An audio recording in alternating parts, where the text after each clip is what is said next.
Hello, welcome to the Board Game Rundown. My name is Andrew, and I'm going to be doing a solo review of the Duet Wingspan Asia expansion.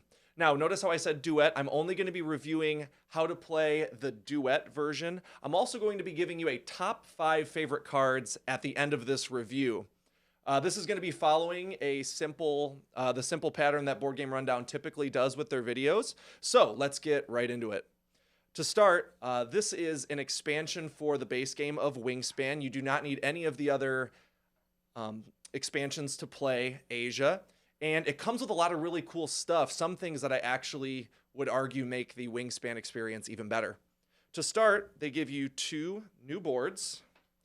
These are your standard cardboard, I guess you could say these journals, except this one is now 2-sided. You get a beautiful new board that remains true to the original board, I believe. And here's a little snapshot.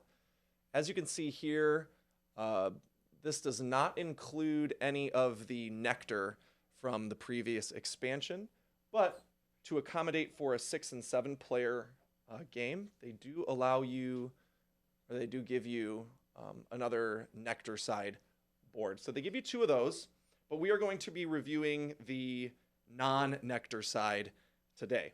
So I'm going to introduce a few pieces and explain a little bit about the 2-player expansion, or the 2-player standalone version.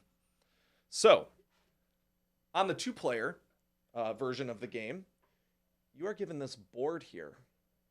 This board is full of spaces that are all connected, kind of like an intertwined web. And every time you play a card on your board using the typical play a bird action, you are going to take one of these yin-yang pieces that I'm going to put on this overlay. So let's say I play a bird with an egg nest in the water. I would place that white teardrop emblem in that part of the 2-player board. This allows, throughout the course of the game, and I'm going to show what my standard board will look like. Every time you play a bird in any region of the game, you're going to place one of those teardrops onto this 2-player board. And you're going to try to construct a road of these little tokens. Now, there are different end of round goals that will help you strategize where to put these tokens on the board. Some of the spaces on the board allow you to get one-time bonuses. For example, if you play right here, you would have to play a bird whose beak is facing to the right in the water, and then you can draw a card. Another example is, let's go up here. If you play a bird with a hollowed out nest in the forest region, you would get a food from the supply. All of the cards are standard. They didn't introduce any new mechanics, and everything is extremely easy to understand. If you want to learn how to play Wingspan, there are loads of videos online. So feel free to look up how to play the base game of Wingspan if you're new to the game, because a lot of it is extremely familiar when it comes to just the base rules. Other than that, you are just placing these tokens onto the new 2-player board. And I actually really like that. If I could just take a second to give my opinion on this new implementation for Wingspan. I think this takes placing birds on your mat to a whole different level. I think there's a whole new strategy to placing birds and how to place birds, when to place birds on your mat. And it also kind of makes it a little bit more competitive, because if my opponent is building a track of tokens on that board and I want to cut them off because maybe at the end of the game it's worth 1 point for every continuous token that you have in a row, I might want to block that player's path for building out their I guess their line of tokens, I guess you could say. So there's definitely more there's more of a competitive nature in the 2-player Wingspan, and I really love that, if I could be honest. So let's move on to components.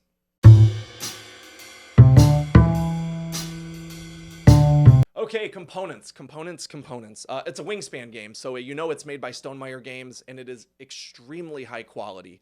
Stonemaier Games prides themselves on their quality, and they deliver again.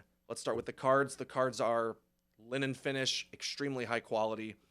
All of these tokens that you get for your two-player experience are great. The eggs are fantastic. I love how they're getting away from the pastel Easter colors, kind of like the blues and the purples.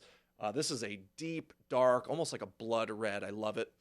The cardboard components, like this two-player board, is extremely thick.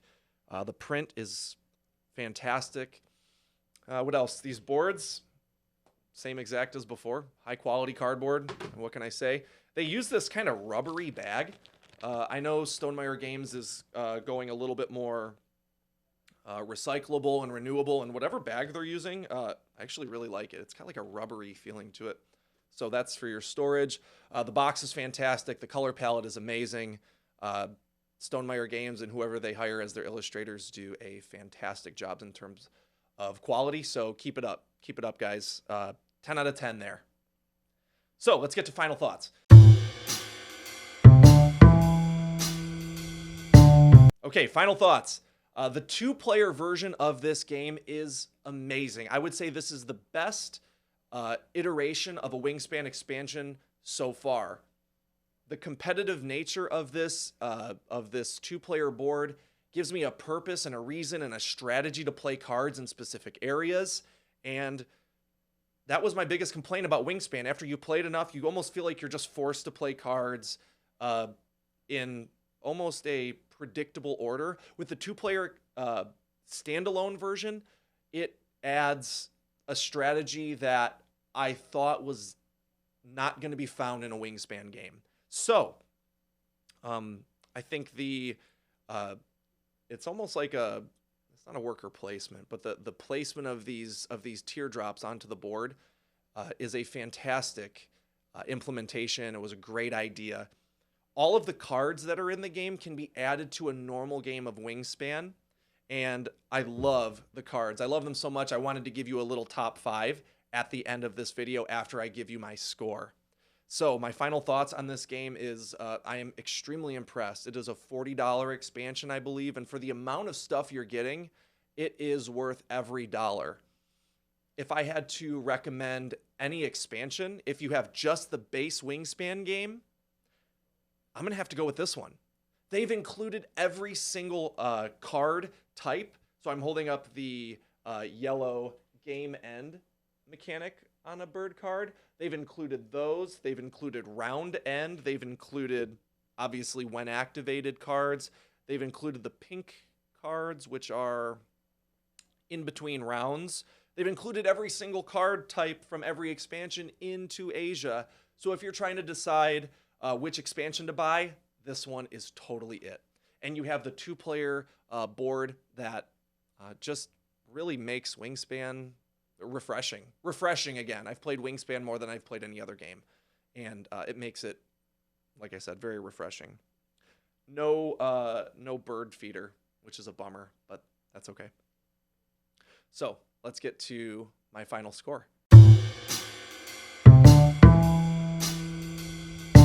Okay, well, there's no average for a final score because this is a solo review for a Duet game.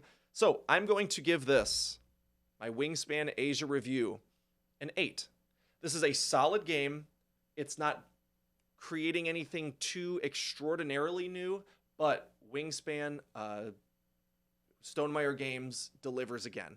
Delivers in the most high-quality way, and they keep up the good work.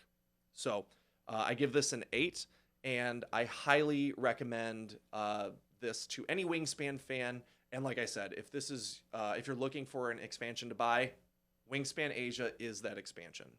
So, with that said, let's get to my top 5 favorite cards of the new Wingspan Asia expansion.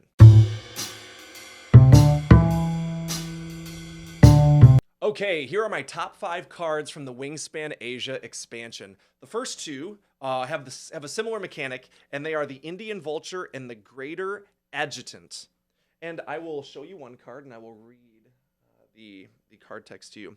Copy one bonus card of the player on your left or right, on this card over here, as if it were your own. Score it based on your own birds. I love this card because I always get kind of jealous when other people are drawing loads of bonus cards. So these two cards give me access to their bonus cards. And who knows, maybe I've got something that plays right into my hand, but they own it. So that is my number 5 card. Number 4, there are 2 cards here, the Eurasian Tree Creeper and the Common Teal. So these are round end cards. And I'll read from one of them. For every 3 eggs in your water, this one says in your forest, the one that you're reading. Mine says draw 1 card from the deck. You may tuck up to 2 cards from your hand behind this bird. And the one in front of you, it reads the ability to draw resources. So these allow you to draw cards or resources based on the number of eggs in your forest or water region.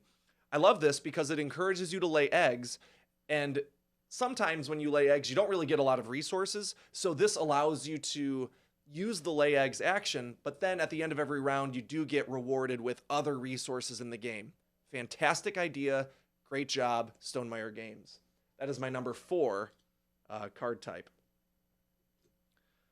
Number 3 is the Common Tailor Bird, and this says, find a contiguous group of birds in your preserve that all have the same nest type. Lay 1 egg on each of them. Starbirds count as that specific type. So this is an egg-heavy game end card. You could pick the most dominant number of nests that you have in your habitat, I guess you could say. And this could get you, geez, I could see maybe 6 or 7 eggs at the end of the game. Fantastic card, cute little bird, love it. And it's not that expensive either. So, great card. Number 2, the Eurasian Marsh Harrier and the Eurasian Eagle Owl. So, these two have the same card text, so I don't have to worry about reading 2 different cards. Here it says, up to 3 times, draw 1 card from the deck. When you stop, if the bird's total wingspan is less than 110 centimeters, tuck them behind this bird. If not, discard them. I love this. This is a game of Russian roulette. You don't want to go over, or almost a game of 21 almost, blackjack. You don't want to go over 110 centimeters, but you want to push your luck. You have to know a little bit about the wingspan of the birds in the game in which you're playing. And are you going to draw a big bird? Are you going to draw a little bird? Are you going to draw a bird with no wingspan at all? That would be a fantastic bird to draw for these. And it's a when activated ability, so you're always doing this. I am so excited for this card, and I know that whenever I draw this card, I will play it. And dare I say, this might be one of the stronger cards in the game. I just said, dare I say, like I'm being controversial. This is a Wingspan review video. Come on now. This is one of my favorite cards in the game, and I think it's one of the most powerful. Extremely cheap cost. The 2 cards have similar cost, except our owl costs one more rat than the other one. So you do get 2 more bonus points. I would actually wager to go with the one on the right. What is that one? The Eurasian Marsh Harrier, just because it's a little bit cheaper. Great cards, great cards. And my number 1 card, my favorite card from the expansion. It is a one of, so I'm going to read it and then I'm going to put it in front of you. It is the Philippine Eagle. It says roll all 5 dice. You may re-roll any number of dice up to 2 times. So in other words, Yahtzee. If at least 3 rats are showing when you stop, draw 2 bonus cards and keep 1. That is fantastic. You could end the game with 4 more bonus cards if you play a little game of Yahtzee. I love this card so much. I typically don't like playing my round end cards in the beginning because they're not that powerful. And then by round 3, if I have a round end card, I feel like I've wasted 2 rounds not being able to utilize it. So I've had a bitter experience with these round end cards, and this one changes my mind. This is a fantastic card. I love this card so much. I want to play this card every single time I play the game. Just because it introduces a new mechanic. It introduces kind of a Yahtzee feel, almost like a King of Tokyo feel. And I want to see more of these types of cards in future expansions. So that is my top 5 cards from the Wingspan Asia expansion. And this is our Board Game Rundown review of Wingspan Asia. So for Board Game Rundown, I am Andrew. Have a fantastic day and go buy this expansion. It is awesome. Have a good one.